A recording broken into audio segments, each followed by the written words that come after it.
Bonjour, rebonjour à tous, merci d'être si nombreux pour accueillir cette belle brochette de gentilshommes qui sont avec nous. Damien Laforce du restaurant Le Brac à Lille, que je vous demande d'applaudir s'il vous plaît.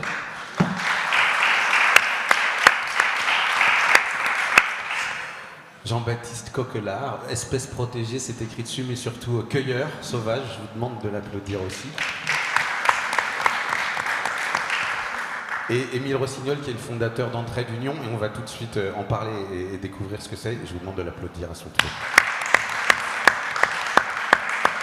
Merci à tous les trois d'être là. On est là pour parler des saveurs du Nord. Tout à l'heure, on a parlé de Homo Nordicus. Florent Laden nous a très bien renvoyé à nos bases, en nous rappelant que si on a envie de parler du Nord, on n'a surtout pas envie de parler d'une identité de la mauvaise façon ou de mettre en avant une quelconque forme de nationalisme. C'est pas ça qu'on est venu faire. Mais par contre, on a envie de discuter de ce que ça goûte et de ce que ça veut dire, le terroir, le territoire sur lequel on se trouve ici depuis l'Oise jusqu'à Dunkerque.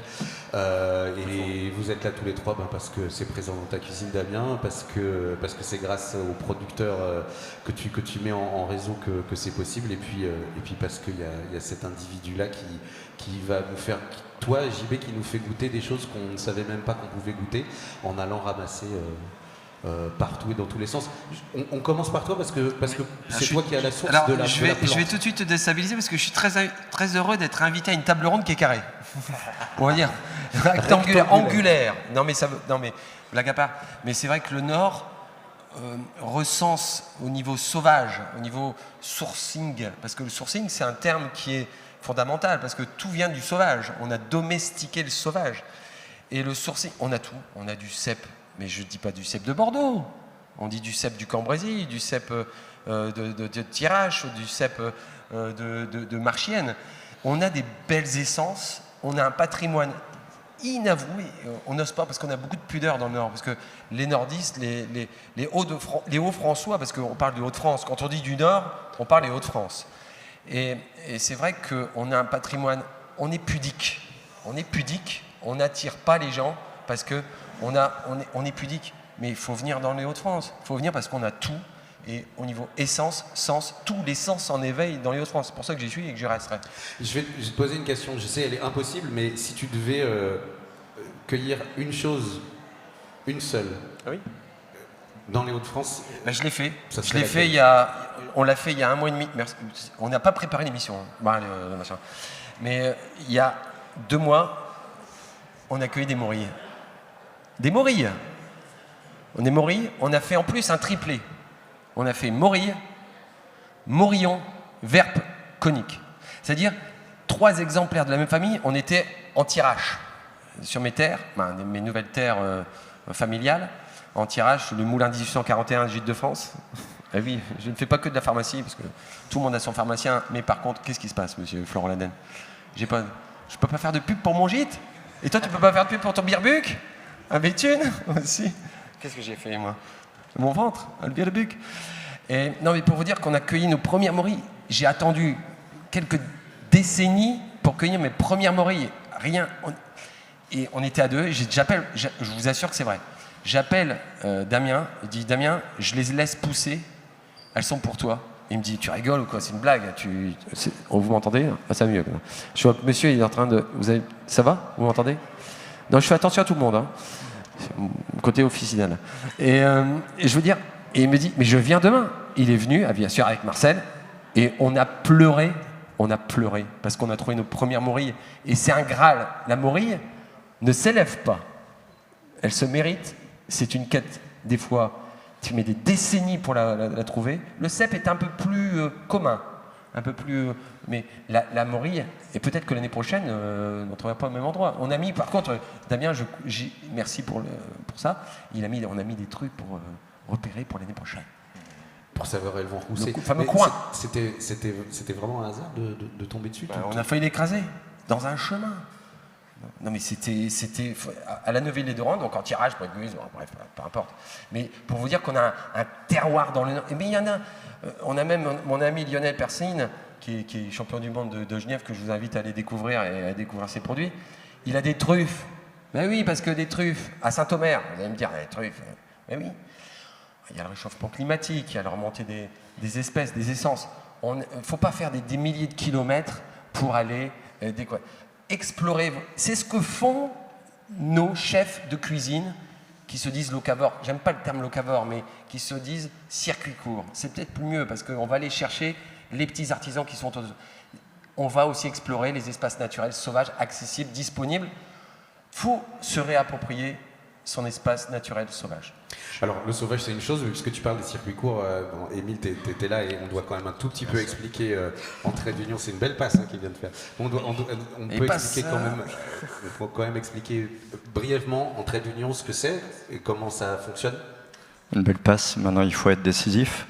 Donc en trait d'union, oui, c'est une petite boîte que j'ai montée il y a 5 ans. Dont l'objectif est de faire le lien entre des petites productions, plutôt en agriculture paysanne, et des professionnels de l'alimentation, donc essentiellement des restaurateurs, en circuit court, on les met en lien, et puis on vient répondre à un problème qui était, on va dire, l'aspect logistique, puisque essentiellement les producteurs avaient, enfin le constat qu'ils nous donnaient, c'est qu'ils n'avaient pas le temps d'aller livrer 5 ou 10 restaurateurs, et donc en faisant la tournée des fermes, entre guillemets en prenant cette charge-là, on arrive aussi à résoudre ce problème et à livrer des produits qui sont cueillis moins de 24 heures avant d'être transformés. Et à permettre à ces producteurs de consacrer plus de temps à leur culture, et puis d'être mis en contact aussi avec de nouveaux clients, entre guillemets. C'est ça, en fait, c'est on va dire des bouchers qui ne sont pas forcément naturels. Donc on joue ce rôle, on a ce rôle militant où on veut les connecter. Et donc voilà, après on organise aussi des visites de ferme, des événements éventuellement aussi dans les restaurants pour permettre de créer des rencontres avec toutes ces rencontres humaines. Parce qu'on parle des saveurs et c'est ça qu'on comprend bien. Il y a le sauvage, il y a ce qu'on cueille, il y a ce qu'on cultive. Tout ça, ça va arriver dans ton assiette, Damien. Mais sans tout ce paysage-là avant, il n'y a rien. La cuisine, elle n'a pas de sens sans les produits. On est bien d'accord. Ouais, ça c'est une évidence. Nous, comme beaucoup de confrères, on travaille. On le répète assez souvent, mais on travaille évidemment avec des gens du coin, donc des gens du terroir, et qui sont quelque part l'essence de notre territoire, le fruit de notre terre. Nous, on a la chance de savoir qu'elle est riche, parce que à la fois on est proche de grandes forêts, donc on a des produits qui sont exceptionnels. On est aussi proche de la mer. Et à la fois, on a une belle culture de la terre et une belle culture maraîchère. Pareil pour tout ce qui est issu de l'élevage. Je pense aux pigeonneaux, aux pigeons, et à l'élevage de pigeonneaux qui en découle. C'est toute l'histoire vraiment des Flandres, quoi, et de notre territoire. Tu en as parlé et le 4e aujourd'hui a évoqué cette timidité ou cette humilité du Nord, de ne pas mettre parfois suffisamment en avant les qualités du territoire. Encore une fois, tout simplement parce qu'on a un bon cœur, on est accueillant, on est sincère, on a envie de revenir, on a un goût de reviens-y quand tu viens dans le Nord. Mais finalement, on n'a pas que ça. On a une culture, une agriculture, des connaissances, un savoir-faire. Et c'est vrai que c'est le trait d'union que tu parlais, c'est un beau terme en plus, c'est magnifique. Ce lien entre... Moi, je suis petit-fils d'agriculteur. Alors, c'est le truc, l'image d'Épinal. On dit toujours, ouais, je suis toujours petit-fils de quelqu'un. Moi. Oui, mais l'agriculteur, c'est souvent ça fait tendance. Mais c'est vrai. Et j'ai des fermages. Donc je touche des fermages tous les ans. Donc sur Bodini, pour ceux qui connaissent le Quesnoy, du côté du Quesnoy, sur Saint-Omer. Alors j'ai 5 hectares au total, je te rassure. Je peux pas m'acheter grand-chose. Mais en tout cas, ce que je veux dire, c'est que derrière ça, c'est loué à des gens qui travaillent. J'ai des endiviers, il y a des gens qui travaillent aussi, il y a des éleveurs, mais comme tu dis, ils n'ont pas le temps. C'est pas dans leur priorité d'aller... Mais ils ont des produits d'exception. Et exceptionnels. Donc c'est vrai que c'est important d'avoir des personnes qui vont leur donner un dynamisme pour aller... Et c'est vrai que aussi, je voulais dire, parce que les chefs, avant, se cachaient derrière leurs recettes, leur savoir-faire. Avant, on disait, c'était... Je touche, excusez-moi, monsieur Laforce. Mais c'était le chef. Il avait sa cuisine, son autorité, son charisme. Maintenant, le chef, il se cache plus derrière son autorité, son charisme, il se cache derrière ses artisans, parce que c'est ses artisans, ses producteurs. Et je vous demande un tonnerre d'applaudissements pour tous les producteurs qui existent ici. Mais c'est un... Non mais c'est vrai, c'est pas du bluff, c'est que derrière, il n'y a pas d'assiette sans produit. Tout le monde défend le produit. Mais si le cuisinier ne sait pas faire pousser un truc, n'élève pas. Et déjà, on dit élever pour le fromage, on dit élever pour une bête, on dit élever pour aussi. Donc voilà, je vais peut-être me calmer aussi. Mais ce que je veux dire, c'est pas revendicateur. Mais ce que je veux dire, c'est... Peut-être t'as oublié de parler du maroilles. Ouais, le maroilles, c'est le plus doux des fromages forts. Ça, c'est le slogan. Hein. Parce que bien cuit, il n'y a plus d'odeur. Alors, oui, c'est vrai que le moulin, c'est une ancienne fromagerie de maroilles. Mais il n'y a plus d'odeur. Par contre, on fait une belle flamiche. Ouais, voilà. Dans tout ça et à chaque fois qu'on t'écoute, JB, évidemment qu'on a tous... Mais je dois tout à la cuisine. Je l'avais dit. On est bien d'accord que c'est un va-et-vient. Ces saveurs qui sortent de la terre et qui sont brutes comme elles sont, elles vont être retravaillées. Et c'est un peu la question qu'on a envie de se poser autour de cette table rectangulaire. C'est de savoir si on pourrait imaginer et définir un profil de ce que seraient des saveurs qui sont vraiment d'ici. Est-ce que c'est de la mer? Est-ce qu'il y a de l'acide? Où est-ce qu'on est? Est-ce qu'il y a un profil comme ça? Est-ce qu'on pourrait dire par exemple que dans le Nord, la mer est un peu plus présente que dans d'autres cuisines? En combien de lettres? La mer. La mer de Chartrainais ou la mer de l'amertume? Et c'est une question à Damien, au chef. Je pense que si on devait définir notre cuisine, et le territoire des Hauts-de-France, je l'ai dit, je l'ai redit, mais moi je vois plutôt ça comme une carte postale, comme des champs, une mosaïque pleine de couleurs, pleine de trésors, pleine de maraîchers, d'éleveurs. Et en fait, on compose un petit peu pour réaliser notre toile, quoi. C'est un peu l'esprit du Nord. Je crois qu'on réalise une cuisine fine, élégante, juste avec beaucoup de fraîcheur, parce que on a la chance d'avoir des rosées le matin très fraîches. Les rosées des prés. On a aussi la chance d'avoir des rosées des prés. Bien vu, mon JB. Moi, je vois le territoire du Nord vraiment fait de fleurs, de fraîcheur, voilà comment je définirais le Nord, quoi. Avec une complexité dans la saisonnalité par rapport à d'autres régions quand même, parce qu'il y a une petite période de latence aussi. C'est ça, on a énormément de chance. Les saisons chez nous commencent un petit peu plus tard, mais durent aussi évidemment plus longtemps. Donc ça nous permet d'élaborer nos plats de façon différente. On va avoir les cèpes au même moment que tout le monde, par exemple, pour revenir aux champignons. Et à la fois, on va avoir la chance d'avoir des légumes qui se produisent normalement, où la saison s'arrête en juillet. Nous, elle peut pousser jusque fin août, voire début septembre. Et donc tout ça, ça nous permet de composer et d'avoir une cuisine qui est bien à nous. Voilà, et qui sort évidemment loin des clichés, du gras, du riche, parce que aujourd'hui la cuisine et les cuisiniers ne voient plus la cuisine de cet œil. Ils la voient. Sauf Monsieur Michael Brock qui prend le gras, mais c'est normal, et c'est tellement bon. N'est pas que gras. C'est tellement bon. On a eu cette conversation avec Michael tout à l'heure sur cette table rectangulaire, et il a très très bien expliqué sa vision du gras, et qui est une vision du gras en légèreté, il nous l'a dit, c'est pas du gras pour...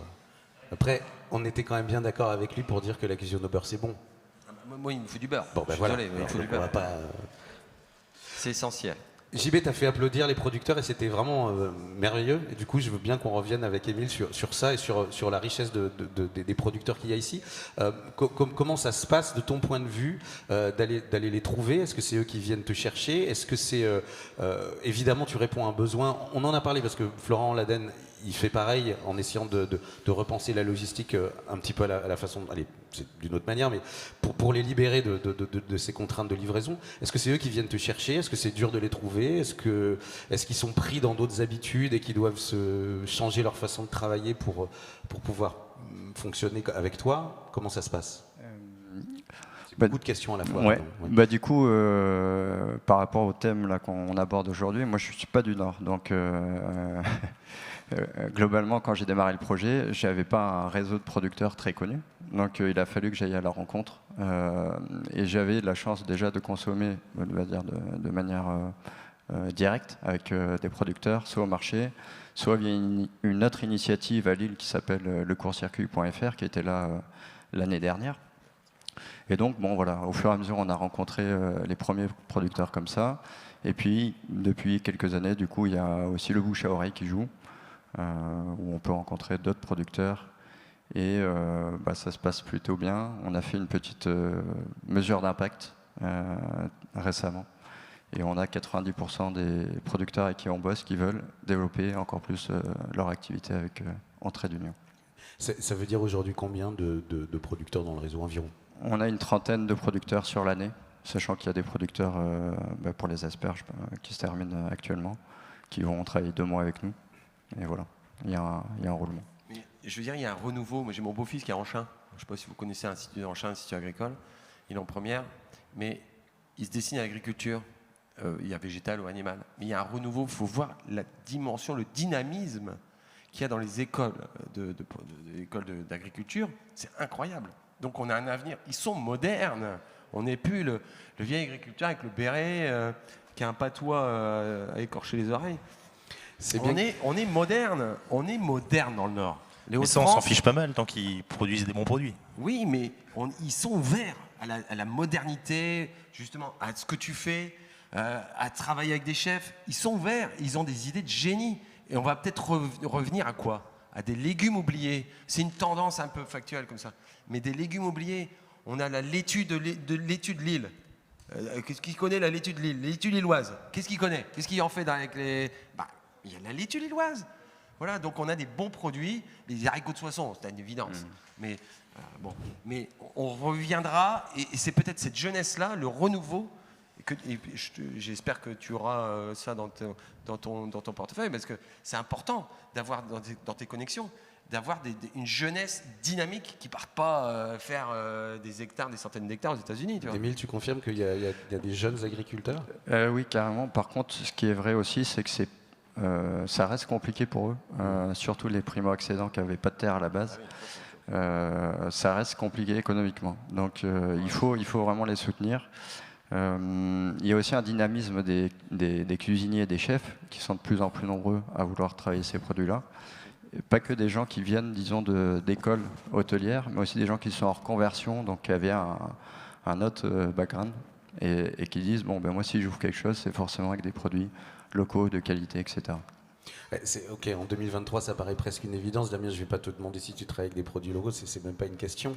Mais après, parfois, on a l'impression que c'est peut-être quelque chose qui est dans notre entre-nous. Est-ce que dans l'ensemble, la profession, elle est vraiment dans le local? Non. C'est difficile, ça, comme question. Local et local. Je pense qu'il y a local et local. Je pense que tout le monde essaye de faire le maximum d'efforts. Je pense aussi que certaines personnes peuvent être aidées davantage. Et ensuite, de travailler de façon locale, c'est quand même énormément de contraintes. Alors, il y en a chez qui ça plaît, d'autres ça plaît moins. Je pense que la profession, oui, globalement, prend un vrai virage, mais je pense qu'on assistera toujours, malheureusement, à certaines maisons, des maisons de renom, qui boudent un petit peu encore les saisons, le travail du légume avec de la terre, parce que le maraîcher qui est tout seul, lui, quand il déterre ses carottes, il les rince avec un coup de jet d'eau, quoi. Il ne prend pas le temps de les nettoyer correctement. La machine, elle a 40-50 ans, c'est pas une machine dernier cri. Et donc, nous, derrière, on doit nettoyer fortement les légumes. Et tout ça, c'est des contraintes. Au Brac, évidemment, on a décidé de les assumer, ouais, complètement. Ça me coûte une personne à temps plein pour nettoyer tous mes légumes. C'est un travail qui est quand même colossal. Maintenant, je pense que j'ai la chance aussi derrière d'avoir une structure qui me permet d'embaucher cette personne. Maintenant, je sais aussi que d'autres de mes confrères n'ont peut-être pas cette chance. Donc je pense que tout le monde, pour résumer, tout le monde fait en sorte de travailler au mieux qu'il peut. Le local, évidemment, fait partie de notre fer de lance. Maintenant, ça peut vite devenir commercial aussi. On l'entend dans la vidéo qui passe là, en ouverture de chaque scène à chaque fois, le temps. C'est le temps qui va faire la différence, le temps de pouvoir nettoyer ses légumes plutôt que de choisir un truc qui est déjà dans un paquet, déjà épluché. C'est ça que ça demande en fait aussi, c'est de repenser le temps qui est nécessaire à cueillir, à récolter, à cuisiner. Ouais, le temps, c'est évidemment un élément hyper important. On a, le temps, c'est avant tout aussi de l'argent. Ça a un coût. Maintenant, une carotte qui arrive avec de la terre, qu'on stocke en chambre froide, dans une chambre froide qui est destinée à ça, techniquement, sinon on n'a pas le droit, qui est stockée en chambre froide, et cette carotte-là, on peut la garder. Un mois, elle ne bougera pas. Et au bout d'un mois, quand on frotte cette terre, on humidifie cette terre, on la frotte, on nettoie la carotte, elle a toujours un goût qui est incroyable. Alors que la carotte qui est lavée, beaucoup moins. Alors, est-ce que quelque part, on ne s'y retrouve pas avec ce type de produit, toutes ces contraintes, mais quelque part, on y gagne tellement en goût, tellement en valeur, et puis on n'a pas peur de se regarder dans le miroir. Il faut avoir croqué une carotte de pleine terre. C'est ça, oui. Mais punaise. Bon, c'est Jean-Pierre Mariel, tu vois. C'est non, mais c'est vrai. Une carotte de pleine terre, ça n'a pas le même goût. Une carotte, c'est l'hydroponie, cette fameuse tendance. Madame acquiesce. Mais les fraises, je suis désolé, mais une fraise de pleine terre qui a touché. Moi, j'ai des fraises. J'ai mis des fraises. Elles touchent la terre. Elles sont un petit. Mais les hydroponiques, l'hydroponie, là, c'est très bien. C'est du business. Il faut remplir le panier de la ménagère, comme on dit. Mais ces fraises qui poussent comme ça, sans avoir mis. Alors, elles sont. Alors, en plus, l'eau, c'est brumisé, tu vois. Il y a du travail, il y a de l'ingénierie, mais c'est pas le même goût. Je suis désolé, les fraises espagnoles n'ont pas le même goût que la gariguette ou les petites essences. Je parle pas de la fraise des bois, ça je t'emmènerai, je t'ai dit. Mais c'est vrai que la terre donne un goût au lait, à la viande, aux légumes, à tout. La terre, c'est quand même fondamental. Je veux dire, on parle justement d'un terroir. Je m'énerve, non? Mais on parle d'un terroir, on parle d'un territoire. Mais la terre, c'est fondamental. On a des belles terres, on a de l'argilo-calcaire, on a du calcaire, on a tout, on a des potentiels de développement. Et je ne parle pas du vin et des boissons, parce qu'avec le réchauffement climatique, on a du vin dans l'Aisne. Alors, on a du vin de Champagne, je précise. On a du vin en Belgique, on a du champagne dans l'Aisne. Non, mais t'imagines. Donc, investissez, achetez des champs, mettez des coteaux calcaires plein sud. Ça, il dit il faut remplir le panier de la ménagère, mais est-ce qu'on a vraiment contrainte aussi économique? Tout le monde ne va pas au restaurant. Tout le monde ne va pas au restaurant. Est-ce qu'on n'a pas assez avec la production agricole pour Émile, est-ce que ça manque? Est-ce qu'on a besoin des alternatives? Il y a aussi une complémentarité entre ce que peut faire un maraîcher pour le commun des mortels, entre guillemets, et puis les chefs qui vont pouvoir valoriser certains produits qui ne se font plus. Donc en termes de diversité alimentaire, il y a aussi un vrai rôle pour les chefs de faire connaître comment on transforme ces produits-là, comment on peut aussi les rendre plus accessibles. Voilà, on peut le... Mais est-ce qu'en termes de volume de production, est-ce que tu vois chez les agriculteurs avec qui tu travailles que c'est, JB laisse entendre que tu dis finalement l'hydroponie, c'est parce qu'il faut répondre à des besoins et qu'on n'aurait pas assez. Manger moins, mais mieux. Manger moins, mais mieux. Moi, on a des AMAP, mais tu vas dans des petits, mais c'est génial. Après, il faut avoir une bonne cuisinière ou un bon cuisinier à la maison. Mais on parle aussi, on peut faire un concept. Il n'y a pas que le restaurant. À la maison, on peut travailler des bons produits parce que c'est local. Mais c'est vrai. Mais quand tu vas chez Damien, mais tu as le goût, tu as la vue. T'as tous les sens en éveil. C'est pas que chez Damien, mais je l'aime bien, donc je lui fais de la pub. Mais au Brac, le Brac, de la Monnaie. Ça, en face de l'office Comtesse. C'est bien, tu te trompes pas d'adresse. C'est bien. Mais en tout cas, c'est génial parce que t'as la vue, t'as l'environnement, et c'est des chefs qui font du bien au produit, qui respectent le produit, et qui font du bien au palais, et qui font du bien aussi, parce que c'est aussi un voyage. Hein, moi, je ne suis pas cuisinier, tout le monde l'a marqué, mais je suis pas cuisinier, mais bon Dieu, que ça fait du bien d'aller manger pas que chez les copains, mais des belles adresses où tu as un respect du produit, tu sais. Et puis on met l'identité aussi. Avant, on ne disait pas où on achetait. J'ai l'impression de prêcher. Mais on ne disait pas où on achetait. Mais maintenant, on met les adresses. ça vient de là, ça vient de là. On revendique aussi une identité, l'origine, le sourcing. Et c'est vrai que c'est important de mettre en valeur, encore une fois, ces agriculteurs. Et quand c'est bien travaillé, comme chez Damien, et chez d'autres aussi, mais c'est génial. Mais le mec, il peut venir manger 10 fois. Il va dire, mais t'as réussi à faire ça avec mon asperge? On parle de l'asperge, mais t'as réussi à faire ça avec mon asperge? Mais le mec, il dit, c'est fou. J'arrive à faire et tu l'as magnifié? Non, je ne l'ai pas magnifié, j'avais rien à faire en fait. J'ai juste mis une accommodation, t'as un asperge, elle est magnifique. Je l'ai pas embelli, mais je l'ai rendu savourable. Tu es d'accord avec ce qu'il dit sur... Oui, moi je suis d'accord. Je pense que ceux qui travaillent la terre au quotidien, ils ont fait le plus dur pour nous. Maintenant, on parle des maraîchers, des agriculteurs. Il y a aussi, je pense, un vrai déclic à avoir dans la culture de sa terre. Sa terre, ça peut être juste son jardin, plutôt que d'avoir une pelouse carrée, la culture du potager. Ça, les anciens l'avaient, parce que, économiquement parlant, ils s'y retrouvaient. Et puis, il fallait bien aussi occuper les journées, quoi. Il n'y avait pas que la chasse, la pêche, il y avait aussi, évidemment, la culture de son potager, de sa terre. Et je pense qu'il est important aujourd'hui, chez les gens, de reprendre goût à cultiver sa terre. Voilà. Une terre, avant tout, c'est un mode de consommation, c'est un mode économique. Et puis, à la fois, ça vide la tête et ça fait du bien. C'est un rapport à ce qu'on mange en sachant ce qu'on mange. Ça, si on dépasse, parce qu'on a parlé beaucoup là de la terre, mais toi, tu l'as évoqué, l'élevage aussi, on a une déconnexion, on le sait bien, entre le vivant et ce qui arrive dans notre assiette. On sait que les enfants, parfois, ils croient que les poissons, ça pousse carré.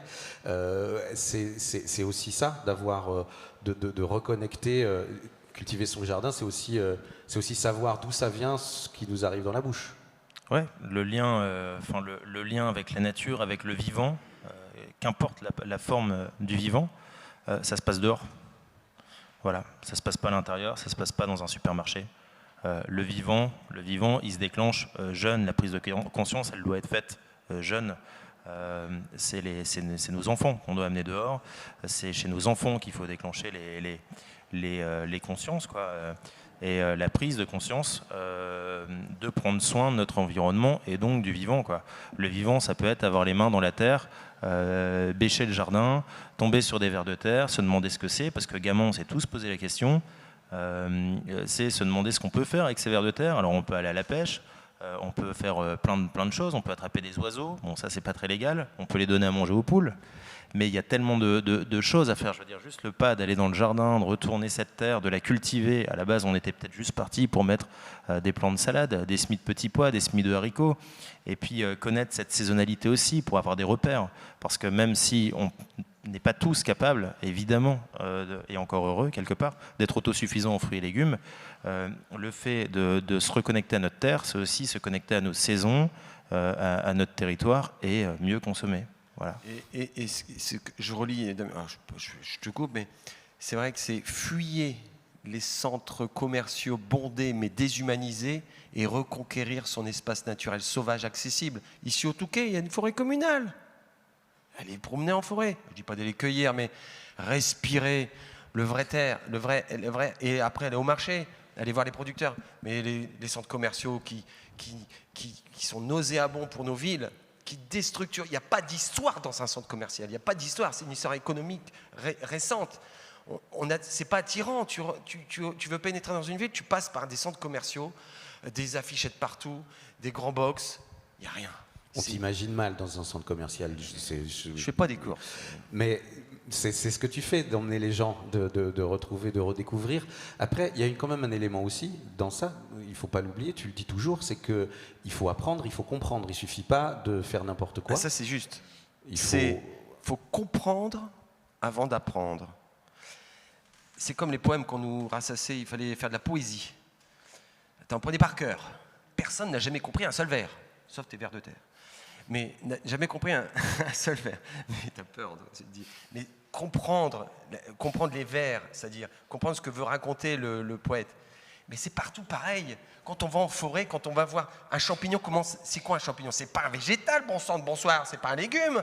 Combien m'ont dit, oh le végétal, je suis dans le végétal, je fais du champignon. Mais non, c'est un règne à part entière. Bon là, c'est mon côté un petit peu est exagéré, mais ce que je veux dire, voilà, il faut comprendre avant d'apprendre, et bon sang, apprendre la terre, comment ça pousse, mais vous en deviendrez heureux. Bon, finalement, c'est peut-être le bon terme, heureux, bien heureux, et des bonhommes. Tu sais, en 2 mots, des bons hommes. Des bons hommes. Ben, il y a quand même quelque chose qui se profile dans tout ce qu'on a dit là, c'est l'idée qu'il y a un lien, que s'il y avait une saveur du Nord, c'est d'avant tout de retrouver le lien avec ce territoire, avec la terre, ce que vous faites tous les trois de cette façon-là. Mais ça demande aussi des efforts, ça demande soit beaucoup d'enthousiasme, soit beaucoup de conviction de votre part. Vous avez parfois l'impression, tous les trois, c'est une question peut-être à laquelle vous répondrez individuellement, mais de vous battre contre des moulins, ou en tout cas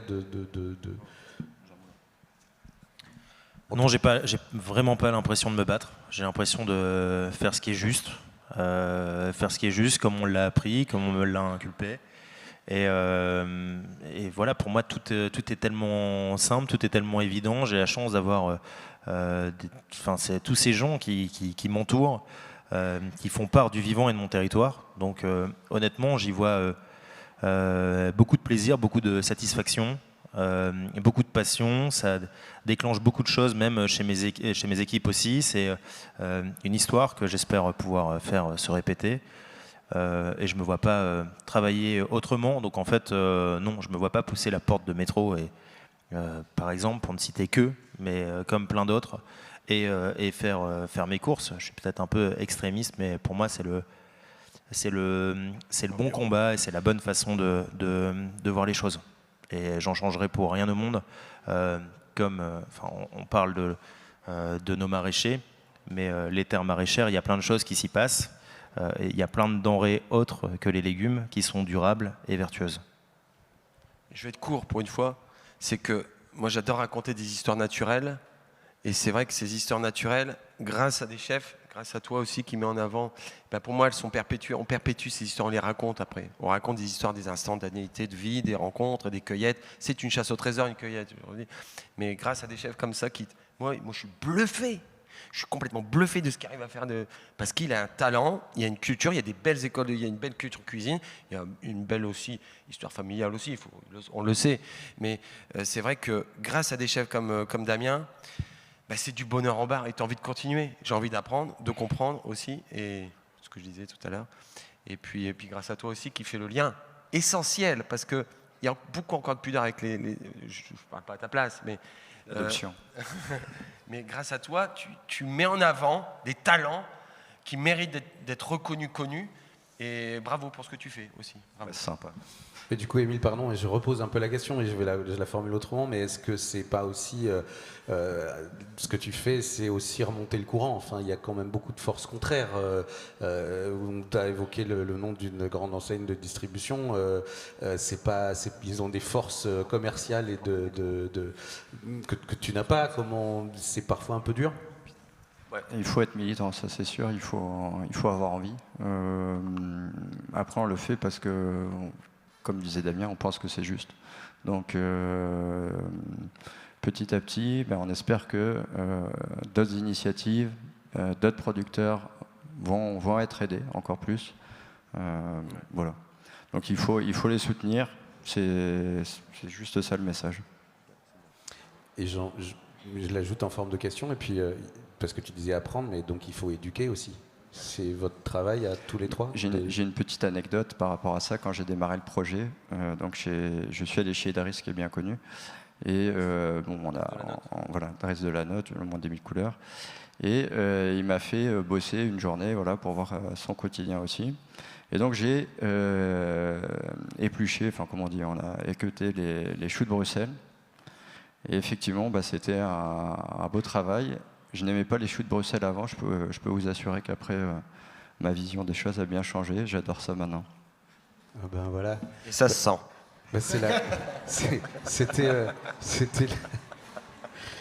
C'était presque la meilleure conclusion jusqu'à toi, JB. Je voudrais vous remercier tous les trois. Je vous demande d'applaudir Damien Laforce, JB Coquelard, Émile Rossignol. Merci à toi aussi. T'as une bonne question, hein. Super question. Merci Péo. On passe toujours des bons moments ensemble. Merci infiniment à tous les trois d'avoir été ici. On se retrouve dans 10 minutes avec William Elliott. et Hélène Maillard, et on va cuisiner, goûter et parler de la rate du Touquet. A tout de suite.